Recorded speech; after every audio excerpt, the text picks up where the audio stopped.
आपसे पुरुषार्थ चाहता तो पुरुषार्थ करें, आलस न करें। समय यदि आपसे भक्ति चाहता तो आलस त्यागे, भक्ति करें।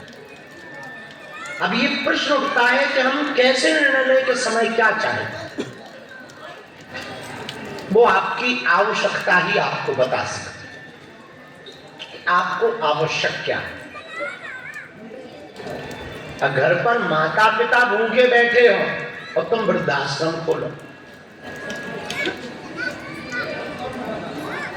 नवरात्रि में देवी पूजा कर रहे हो और घर की देवी को पीट रहे हो, और फिर कहो कि देवी कृपा नहीं कर। कृपा क्या करे, चंडी बनेगी चंडी। हमको सनातन को समय के साथ एक अलग दृष्टि से देखने की बहुत आवश्यकता है। अभी हम लोग ना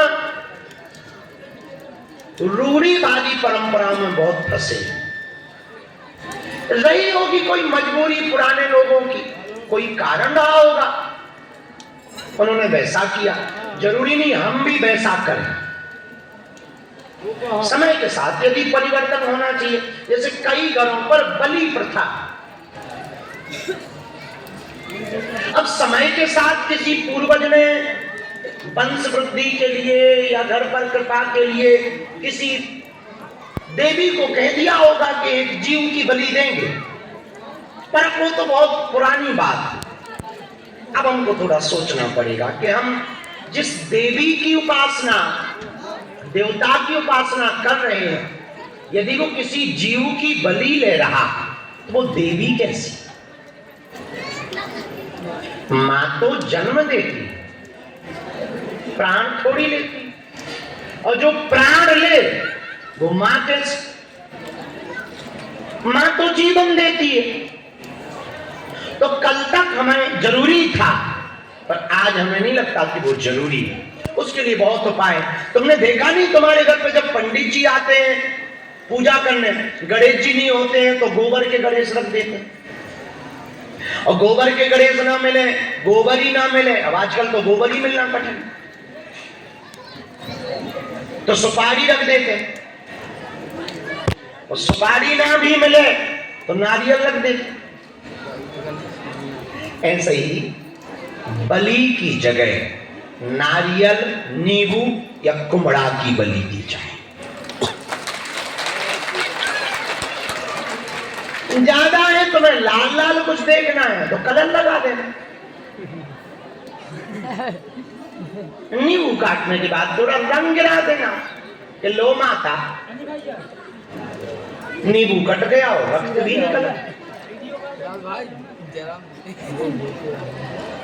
दोनों काम बन जाएंगे। तो कल तक जो समय तक जरूरी था वो आज जरूरी नहीं हो सकता। इसलिए समय के साथ यदि आप चलेंगे तो समय आपके साथ चलेगा, और समय बड़ा बलवान है। समय समय की बात है, समय होत बलवान, भीलन लूटी गोपिका, वही अर्जुन वही भान। तो आज के पुरानी पेशी में आप सब जितने लोग आए, दोनों हाथों की मुट्ठी बांधो, हम सामूहिक अर्जी लगाएं। ज्ञान खत्म हुआ, शाम को दिव्य दरबार लगाना है 4 बजे से।